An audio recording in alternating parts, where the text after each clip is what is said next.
एक जगह कोई खटपट हुई, दूसरे को सर्वस्व मान लिया। पहले एक व्यक्ति को मानते थे, बोले ये तो बेकार है, इन्होंने तो रक्षा नहीं की, दूसरे को पकड़ लिया, वो भी ऐसा ही करेगा, दूसरे ने तीसरे को पकड़ लिया, ऐसे व्यक्ति चलता रहता है। पर कभी अगर किसी को ये एहसास हो जाए अंदर से इस संसार का स्वरूप ये है, ज्यादा एक्सपेरिमेंट अब नहीं करना है, तो वो व्यक्ति फिर उसकी खोज में निकल पड़ता है और उसको मिलेगा जो खोजेगा।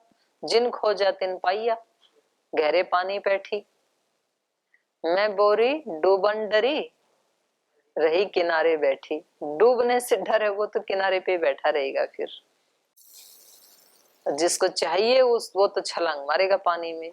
बाहर भी तो कौन सा सुख है, कष्ट पा ही रहे हैं, उधर डूब जाएंगे तो डूब जाएंगे, और क्या पता ना डूबे तो मोती ले ही आएंगे। तो ऐसी छलांग आप लोगों ने लगाई तो है, अब देखो क्या ढूंढोगे कि फिर से वापस से हाथ खड़ा करोगे, भगवान जाने। आगे जी, आध्यात्मिक बल की शुरुआत होती है त्याग, तपस्या और निरंतर अपना आध्यात्मिक आत्मचिंतन और आत्म मूल्यांकन करने से। तो सही है। हाँ ठीक है। तो आपने ऐसा बोला कि जैसे बड़ी सफलता के लिए हमको निडरता चाहिए जी, जो कि वैराग्य से आएगी।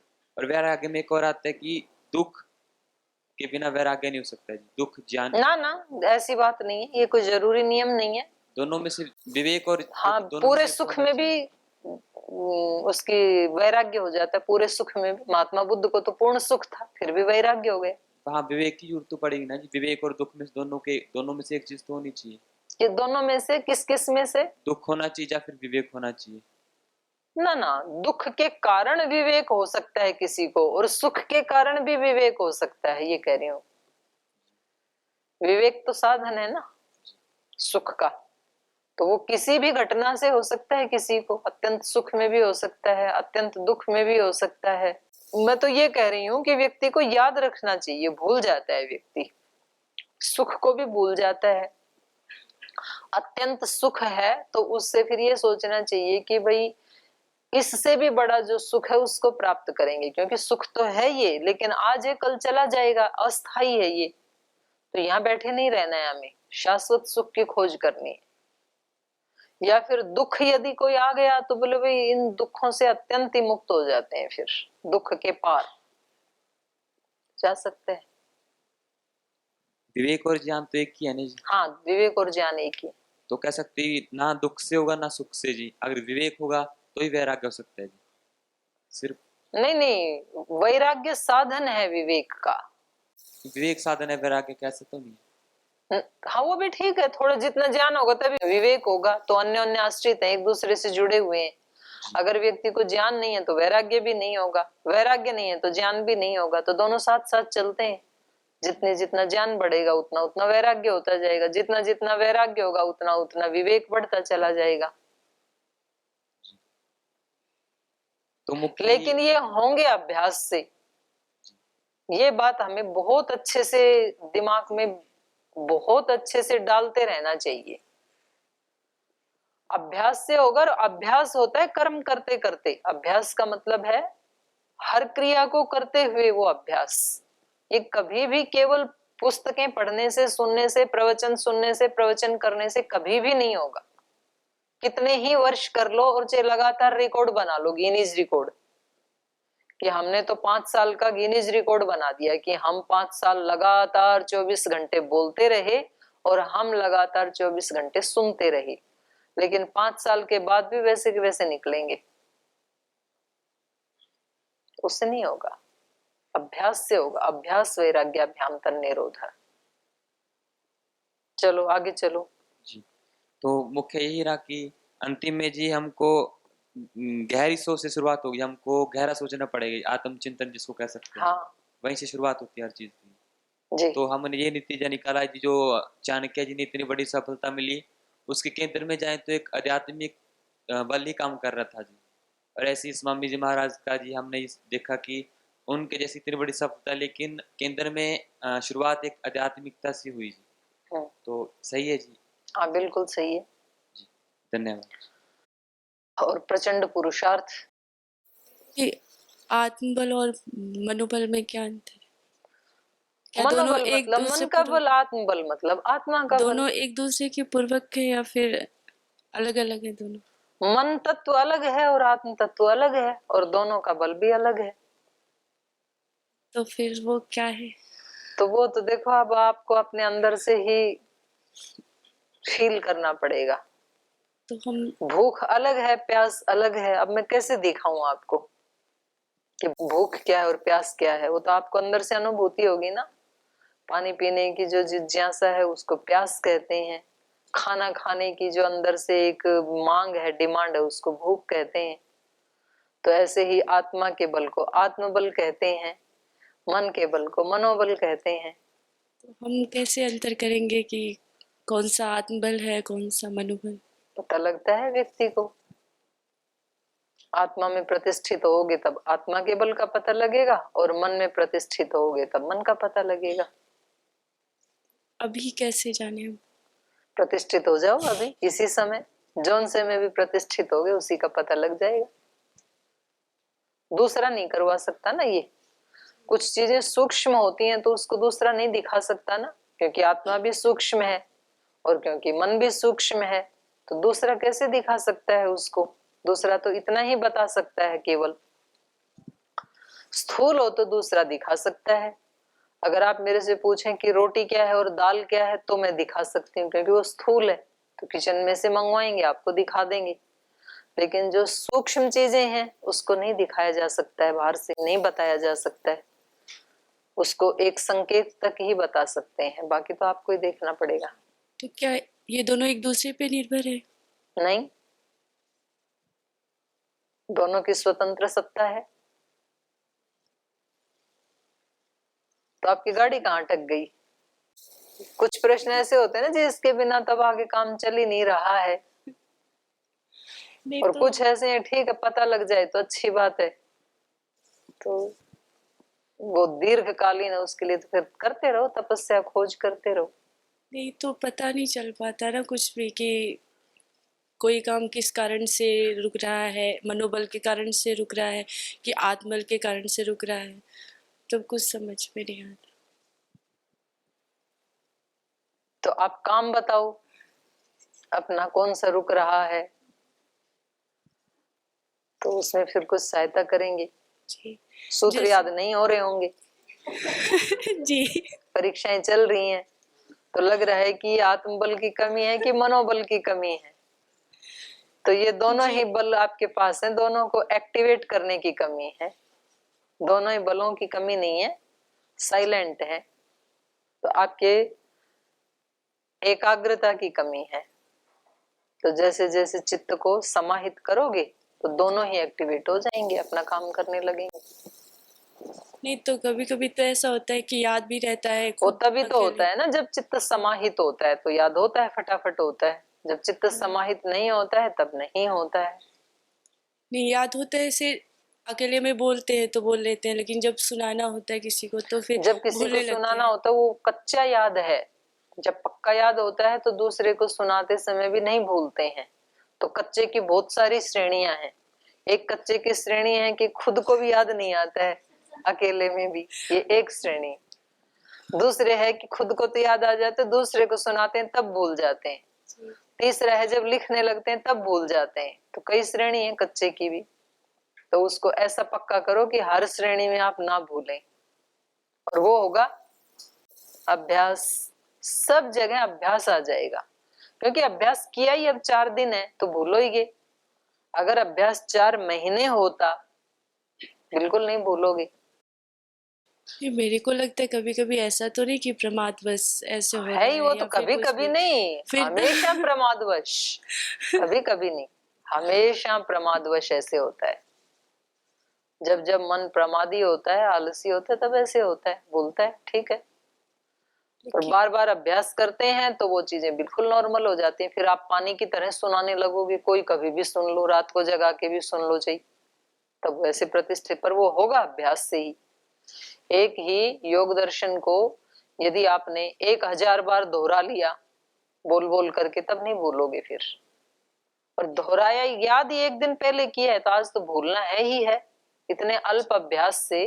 और वो सदा सदा के लिए आपका हो जाए, ये आशा भी आप कैसे कर सकते हैं, क्योंकि आपका चित्त अभी उतना समाहित नहीं है। अगर किसी समाहित चित्त वाले व्यक्ति ने, योगी ने, अगर उसको एक बार भी याद किया होता तो वो सारी जिंदगी भी नहीं भूलता फिर। पर एक सामान्य मनुष्य ने यदि याद किया है तो उसको तो बहुत पुरुषार्थ की आवश्यकता है, क्योंकि वो योगी भी योगी तब बना जब उसने इस तरह का अभ्यास किया, पुरुषार्थ किया। तो दोनों में से एक काम कर लो, या तो अभ्यास करते करते योगी बन जाओ, तो फिर एक ही बार याद करने से याद हो जाएगा, या फिर अपने पाठ का अभ्यास करते करते योगी बन जाओ।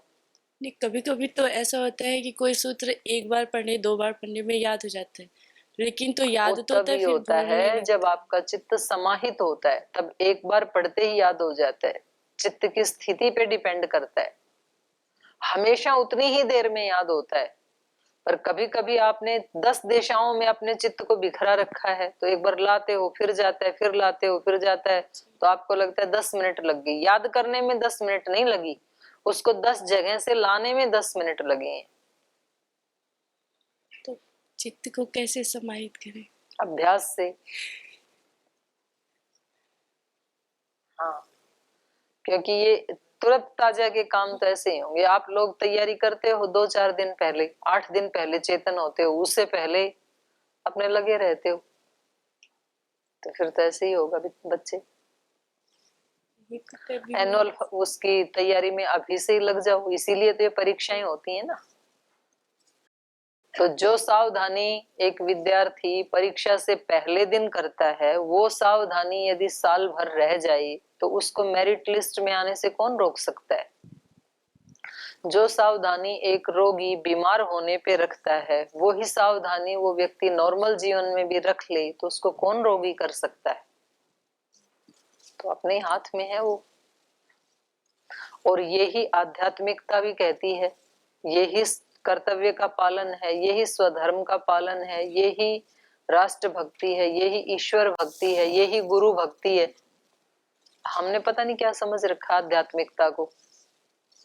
आध्यात्मिकता को हमने केवल मंत्र पाठ, जाप, इसको समझ रखा है। अपने पाठ को रोजाना इसी तरह से पूर्ण मनोयोग से करना जैसे आज कर रहे हो परीक्षा वाले दिन, ये आध्यात्मिकता है। आध्यात्मिक बनना है तो रोजाना उतने ही समाहित चित्त और एकाग्रता से अपने कर्मों को करना है हमें। जिस दिन आपके घर में कोई व्यक्ति बीमार हो जाता है और उस दिन जिस मनोयोग से आप जाप करते हो, ईश्वर को याद करते हो, उसी मनोयोग से रोजाना करना, ये आध्यात्मिकता है। रोजाना तो खाना पूर्ति के लिए कर लेते हो, 3 माला का जाप करना आचार्य जी ने कहा था, तो इसलिए मुंह से वो निकल रहा है, मन में कुछ और चल रहा है, तो आप आध्यात्मिक व्यक्ति नहीं है। फिर आध्यात्मिक व्यक्ति वही है जो पूरा अपनी आत्मा को केंद्र में रख करके सब कामों को उसी तरह से करता है जो एक विशेष दिन आप करते हो। दीदी जी, एक प्रश्न और था कि अभी तो बहुत सारे मंत्र ऐसे हैं कि जो मतलब उनको अर्थ भी नहीं पता उनका, पर अगर बोलना है या उच्चारण करना है तो उस समय मतलब क्या भाव रहना चाहिए, कैसे करना चाहिए? अर्थ तो नहीं पता है हमको मंत्र का, पर हम मुँह से तो बोल रहे हैं, तो फिर उस समय भाव क्या होना चाहिए अंदर? उस समय ऐसे ही मंत्र बोलो आप जिनका आपको अर्थ आता है। यदि आप उस मंत्र का अर्थ भी चाहते हैं, मतलब उस मंत्र के अर्थ को जान करके जो प्रभाव होना चाहिए, उस मंत्र का 100% बेनिफिट यदि चाहते हैं, तो आप उन्हीं मंत्रों को जो बोल रहे हो उनका अर्थ पहले जानो। क्योंकि आप जो मंत्र बोलते हैं आपकी दिनचर्या के वो तो बहुत थोड़े से मंत्र हैं, कोई ज्यादा तो है नहीं, तो उतनों का अर्थ तो आना ही चाहिए आपको। और उसके अतिरिक्त कोई आप वेद के सूक्त उच्चारण करते हैं तो उनका भी आपको अर्थ जानना चाहिए।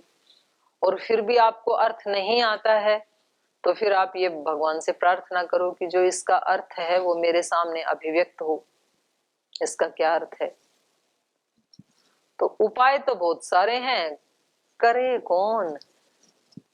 समस्या आती है करने पे, अभ्यास के ऊपर आती है। बताने को तो मैं इतना सारा बता सकती हूँ, पर मेरे बताने से मेरा कल्याण नहीं होगा ना। आपको बताने से यदि मेरा कल्याण हो तो मैं तो सारी क्लास को बताती ही रहूं रोजाना, लेकिन बताने से कल्याण नहीं होता है। मुझे भी करना पड़ेगा वो। और सुनने से कल्याण होता, आप सुनते ही जाओ, फिर सुनने से भी नहीं होगा।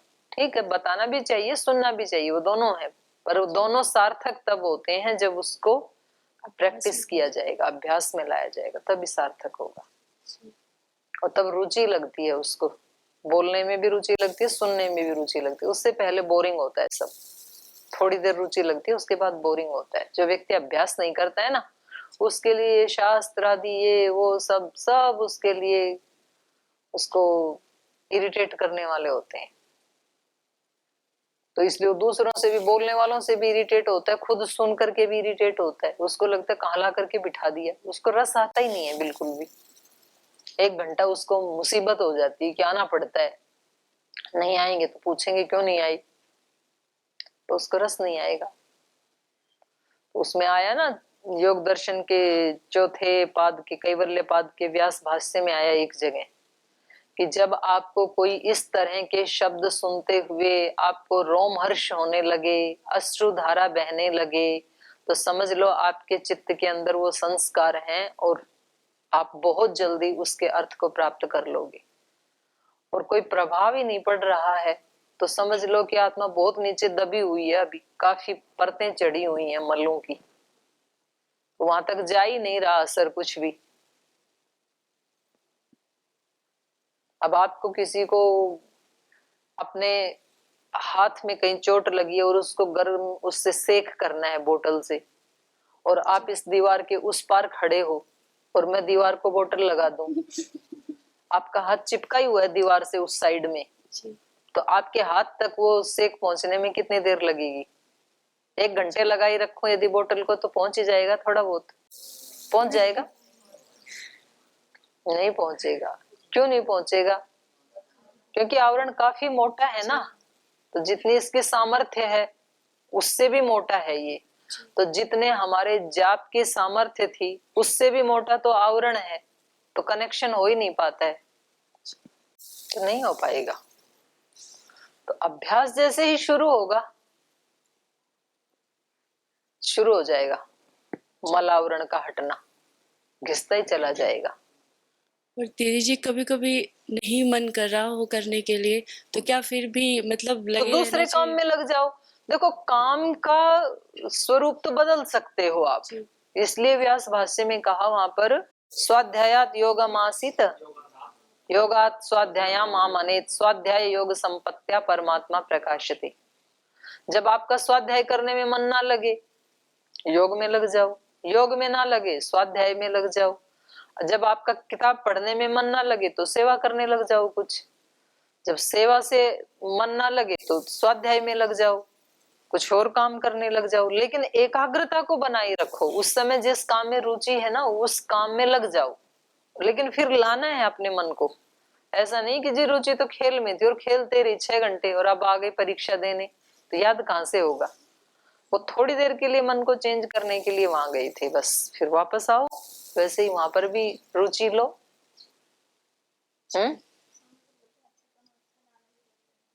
हाँ, अच्छा काम अच्छा ना लगे तो भी करना चाहिए, क्योंकि करने से ही अच्छा लगने लगेगा, प्रैक्टिस से ही होगा। तो महाराज जी ने तो सारे सूत्र हमें दे ही रखे हैं, सामान्य भाषा में दे रखे हैं या इन्होंने अपनी भाषा में दे रखे हैं सूत्रकारों ने। कभी कभी दूसरे कार्य में लगने पे मन में ये रहता है कि वो भी छूट रहा है, उसको भी तो पूरा नहीं हुआ, फिर ये भी तो ना ये हो पाता है ना वो हो पाता है। हाँ, ये असमाहित चित्त की पहचान है कि ना वो हो पाता है ना ये हो पाता है और टाइम ऐसे ही चला जाता है। तो इसके लिए भी ये अभ्यास करना है कि किसी ना किसी एक काम में तो व्यक्ति को एंजॉय करना ही चाहिए, क्योंकि व्यक्ति जब खेलता है तो खेल का आनंद नहीं ले पाता, लगता है अभी पाठ पढ़ा हुआ है, तू कहाँ प्लेग्राउंड में आ गए। और जब वहां पढ़ने जाता है तो बोले याद तो हो नहीं रहे, यहाँ खेल और चला गया आज का, इससे अच्छा तो खेल ही लेते। तो वो प्याज भी खा लेता है और डंडे भी खा लेता है, दोनों खा लेता है ऐसे करके। हाँ, सारे दुख उठा लेता है पर एक दुख नहीं उठा पाता है अभ्यास और वैराग्य का, बाकी दुनिया के सारे दुख उठा लेता है। कहता है ये इतने दुख हैं, इसका दुख है, इसका दुख है, इसका दुख है। अब आप देखो ना, दुखों से भाग करके तो यहाँ आए, परिवार वाले दुख थे, समाज के दुख थे, संबंधों के दुख थे, नौकरी का दुख था, बॉस का दुख था, पढ़ाई का दुख था, डिग्री का, कितने दुख थे, उन सब को छोड़ के तो यहाँ आए। अब यहाँ आए तो दूसरा दुख, यहाँ आए तो योग दर्शन, न्याय दर्शन, वैशेषिक, वहां से छोड़ के आए BA, MA, BSc, MSc, PhD सब छोड़ के आई, कोई नौकरी छोड़ के आई, फिर वही दुख। अब बेचारे 4-5 साल में जैसे तैसे करके इसको पूरा कर दिया, फिर किसी और सेवा में लगा दिया, फिर वही दुख। तो उससे पीछे छूटता ही नहीं है ना हमारा। और एक ही चीज थी जो इन सारे दुखों से पीछे छुड़ा सकती थी, वो थी समाधि, वो ही लगाई नहीं। ना घर लगाई, ना यहाँ लगा रहे हो, ना आगे लगने वाली है, क्योंकि ये संस्कार लगाने कहाँ देंगे। तो इसलिए एक उसी का ही अभ्यास करो, वो ही सब दुखों का समाधान है। तो बोल जी फिर आज से परीक्षाएं खत्म करो, बैठ के समाधि ही लगा लेते हैं। परीक्षा भी समाधि का ही साधन है, क्योंकि परीक्षा में चित्त को एकाग्र करना पड़ता है, और चित्त को एकाग्र करना ही समाधि में प्रवेश करने का दरवाजा है। तत्र प्रत्येकतानता ध्यानम, देश बंधस चित्तस्य धारणा। किसी एक देश विशेष में देश को बांधना, चित्त को बांधना, एक पर्टिकुलर स्थान में, पर्टिकुलर कार्य में, यही धारणा है। और उस धारणा की एक तांता ही ध्यान है, और ध्यान की ही अगली अवस्था समाधि है। तो समाधि में पहुंचने का रास्ता यहीं से जाता है। तो कहीं ना कहीं तो एकाग्र करना ही पड़ेगा ना। तो उसका सरलतम उपाय यही है कि जो भी सुबह से शाम तक हम कर्म करते हैं उन्हीं में एकाग्र करना शुरू कर दो, क्योंकि काम करने ही करने पड़ेंगे। यहाँ आ गए ब्रह्मचारी या सन्यासी, और उनको जो भी महाराज जी ने पढ़ने का या सेवा का जो भी दायित्व दे दिया वो करना ही करना है। यहाँ से कहीं और जाएंगे तो वहां भी कोई दायित्व मिलेगा, वो करना ही करना है। तो कर्म से व्यक्ति बच नहीं सकता है। तो इसलिए जिसको जो कर्म जहां मिला है उस अपने कर्म में ही वो व्यक्ति अपने चित्त को समाहित करना सीख ले, एकाग्र करना सीख ले। यही समाधि का उपाय है। आध्यात्मिकता भागने का नाम नहीं है। ये मुझे तो आ रहा है समझ में, आपको भी आए तो अच्छी बात है। क्योंकि व्यक्ति को अपने कर्तव्य कर्म को करते हुए ही समाधि का रास्ता वहीं से गुजरता है। आपको कहीं जाना पड़े आप जाएं, उसका कोई भी खंडन नहीं किया जा रहा है। आपको यदि ऐसा कोई परिस्थिति आए, एकांत में जाने को मिले, किसी स्थान विशेष में जाने को मिले, आप जाएं। लेकिन यदि आपको वो नहीं मिल रहा है तो आप जहां हैं वो सबसे सुंदरतम स्थान है इस सृष्टि का, ये मान के चलो।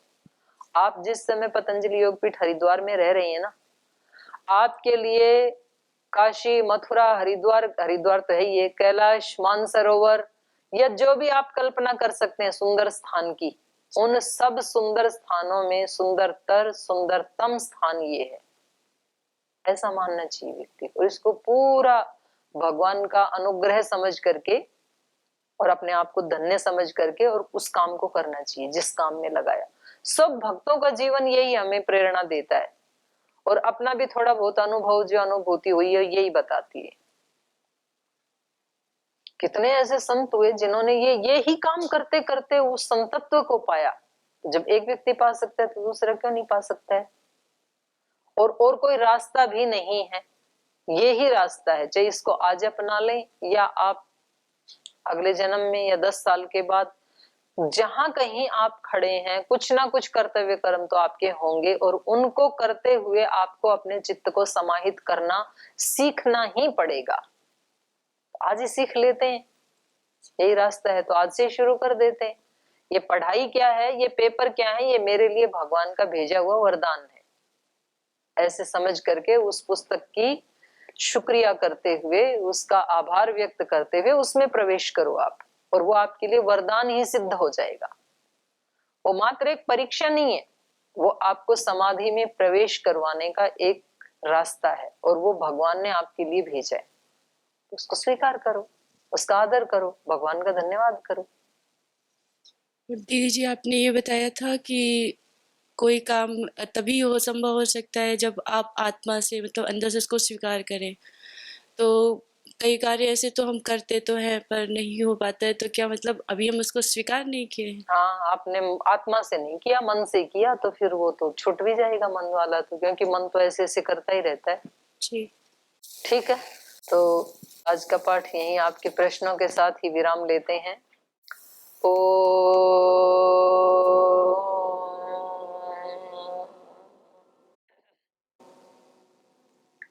शांति शांति शांति।